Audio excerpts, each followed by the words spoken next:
2016-17 के बीच मोदी जी और उनके रणनीतिकार जानते थे कि अपनी अर्थनीतियों के कारण वे देश पर बेरोजगारी की जबरदस्त आफत थोपने वाले हैं। नौजवान विद्रोह ना कर पाए, इसलिए जरूरी था कि वे उन्हें फंसाए रखने के लिए कोई ना कोई तिकड़म करते। मुफ्त डेटा ऐसी तिकड़म के काम आया। देश की करोड़ों करोड़ों बेरोजगार युवा ऊर्जा को सक्रिय निष्क्रिय करोड़ों करोड़ों बेरोजगार युवाओं की ऊर्जा को निष्क्रिय करने के लिए मोदी जी और भाजपा के रणनीतिकारों ने यह सब किया। अगर यह बंदोबस्त ना होता तो रीलें देखने में लगे युवा आज सड़कों पर लोकतांत्रिक ढंग से इस सरकार के खिलाफ रोजगार के अधिकार के लिए आंदोलन कर रहे होते। दोस्तों, यह बात मैं केवल सरकार की आलोचना करने के लिए नहीं कह रहा हूं। यह मसला भाजपा और कांग्रेस की राजनीतिक प्रतियोगिता से परे जाता है। यह एक बहुत गंभीर मसला है और मनोवैज्ञानिकों की राय इस मामले में सिक्का बंद है। वे साफ कहते हैं कि बेरोजगार युवकों द्वारा खाली समय में रील्स देखने या सस्ते मनोरंजक कार्यक्रमों में उलझे रहने से निष्क्रियता बढ़ सकती है। ये आदत समय की बर्बादी, कुछ नया काम करने की प्रेरणा की कमी और आत्मविश्वास और मनोबल में कमी का कारण बन सकती है। मनोवैज्ञानिक रूप से निरंतर निष्क्रिय मनोरंजन मस्तिष्क को फौरी तौर पर तृप्ति की लत तो लगा सकता है, जिससे दीर्घकालिक लक्ष्यों पर काम देना मुश्किल हो जाता है।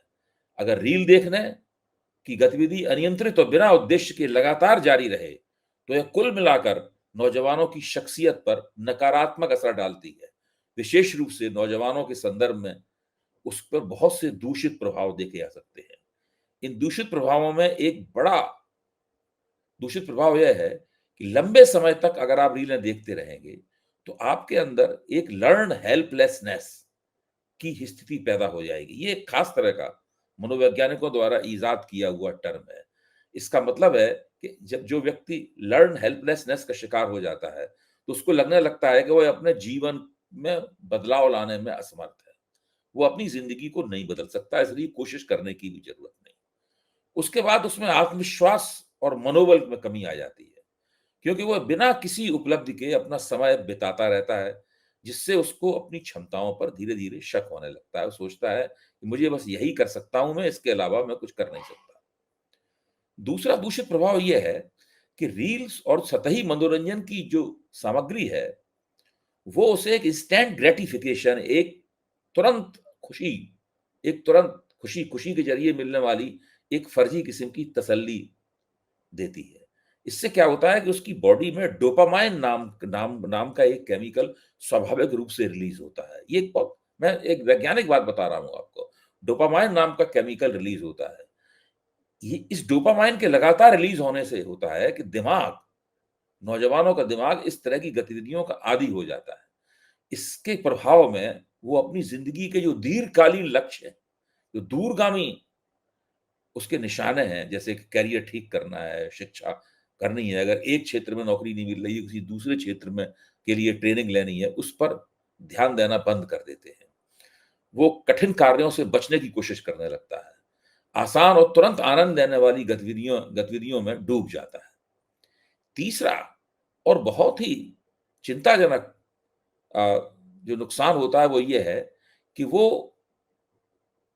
अपने भविष्य, सामाजिक स्थिति या आर्थिक हालात को लेकर चिंतित तो होता रहता है, लेकिन चूंकि वो कोई रचनात्मक कार्य नहीं कर रहा है, वो तो फालतू बैठा हुआ है, खाली बैठा हुआ है और खाली बैठे रीलें देख रहा है, तो उसके पास उसको वजूद से संबंधित संकट पैदा हो जाता है। उसको लगता है कि उसका वजूद ही उसकी उद्देश्यहीनता के कारण, उसके पास जिंदगी में कोई मकसद नहीं है, इसलिए उसका वजूद ही संकटग्रस्त हो गया है। फिर वो दूसरे व्यक्तियों से अपनी सामाजिक रूप से तुलना करता है। इस चक्कर में उसके अंदर इंफीरियरिटी कॉम्प्लेक्स यानी एहसास कमतरी, अपने आप को कमतर मानने का एहसास पैदा हो जाता है, जिससे डिप्रेशन में चला जाता है, अवसाद बढ़ने लगता है। चौथी जो समस्या निष्क्रियता के कारण पैदा होती है और निष्क्रिय मनोरंजन के कारण वो बढ़ती चली जाती है, उससे यह होता है कि उसकी जो कॉग्निटिव कैपेसिटी है, यानी उसकी जो संज्ञानात्मक क्षमता है, वो प्रभावित हो जाती है और किसी एक जगह पर फोकस करना, अपने ध्यान को केंद्रित करना, थोड़ी बहुत देर के लिए उसे मुश्किल लगता है। थोड़ी बहुत 1 या 2 मिनट में ही उसके, जैसे रील देखने में इतना समय लगता है, बस उतना ही केवल अपना फोकस रख पाता है और जो उसके सामने समस्याएँ होती हैं, उनका समाधान करने के लिए इतनी पित्तेमारी चाहिए, जितनी लगन चाहिए, जितना रचनात्मक सोच चाहिए, उससे वो नौजवान अपने आप को वंचित कर लेता है। लगातार चूँकि उसे स्क्रॉलिंग करनी है, रीलें देखते रहना है, लगातार स्क्रॉलिंग करने से उसके दिमाग में इन्फॉर्मेशन का एक ओवरलोड हो जाता है, यानी इतनी ज़्यादा सूचनाएँ उसके दिमाग में आ जाती हैं, जिन सूचनाओं का वो विश्लेषण नहीं कर सकता। विश्लेषण करके संश्लेषण नहीं कर सकता, उसका कोई नतीजा नहीं निकाल सकता। इस पूरे चक्कर में होता क्या है कि चूँकि सूचनाएँ बहुत ज़्यादा बड़े पैमाने पर उसको मिल रही हैं, लगातार स्क्रॉलिंग करने से, लेकिन उन सूचनाओं का वो कुछ कर नहीं पा रहा है, इससे उसको ज़बरदस्त मानसिक थकान का शिकार हो जाना पड़ता है। चूँकि वो अकेले बैठा हुआ है, किसी से बात नहीं कर रहा है, लगातार फ़ोन पर रीलें देख रहा है, 6-6, 7-7 घंटे उसमें गुज़ार रहा है, तो वास्तविक दुनिया से उसके संबंध कमज़ोर हो जाते हैं। ज़िंदगी से समाज से उसके ताल्लुकात सीमित हो जाते हैं, जो उसे मानसिक अलगाव जिससे उसे मानसिक अलगाव में चला जाना पड़ सकता है। इससे उसके स्वास्थ्य के ऊपर बड़ा ज़बरदस्त नकारात्मक असर पड़ता है। चूँकि उस नौजवान को पता है कि वो अपना समय बर्बाद कर रहा है रीलें देखकर और समय बर्बाद करने के अलावा उसके पास और कोई चारा भी नहीं है।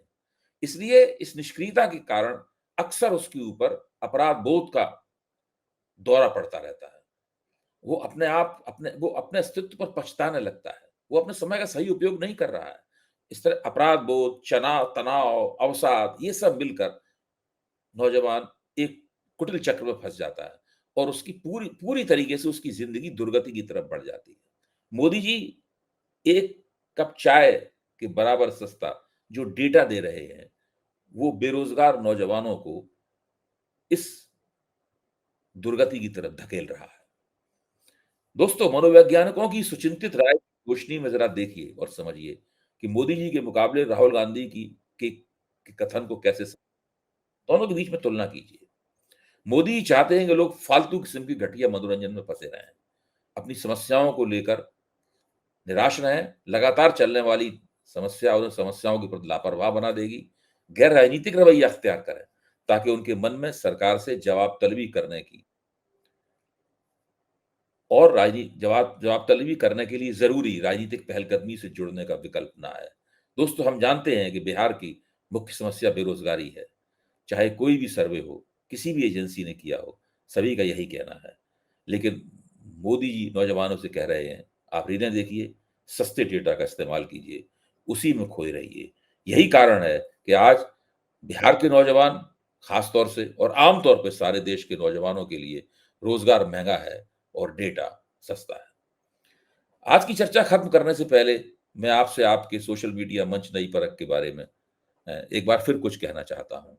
आप सभी ने नई परख को इतना प्यार दिया है, इसके लिए सभी का तहे दिल से शुक्रिया अदा करता हूँ। अगर आप चाहते हैं कि मैं आपके लिए अलग से कंटेंट बनाऊँ, आपकी टिप्पणियों का जवाब दूँ या आपके सुझावों पर चर्चा करूँ, तो आप हमारे चैनल का हिस्सा बन सकते हैं। अगर आप नई परख चैनल का हिस्सा बनना चाहते हैं, तो आप मेरे वीडियो बाकी सब्सक्राइबरों से 1 घंटे पहले देख पाएँगे। आपकी टीका-टिप्पणियों का मैं जवाब दूँगा। आपके लिए हर दिन स्पेशल शो करूँगा और आपके सुझाव अपने वीडियो में शामिल करूँगा। आज बस इतना ही। जाने से पहले मैं एक बार फिर आपसे अपील करूँगा कि आप नई परख को सब्सक्राइब करें, उसके साथ गहन रिश्ता बनाएँ, अपने सुझाव दें ताकि हम अपने कार्यक्रमों को और बेहतर कर सकें। धन्यवाद।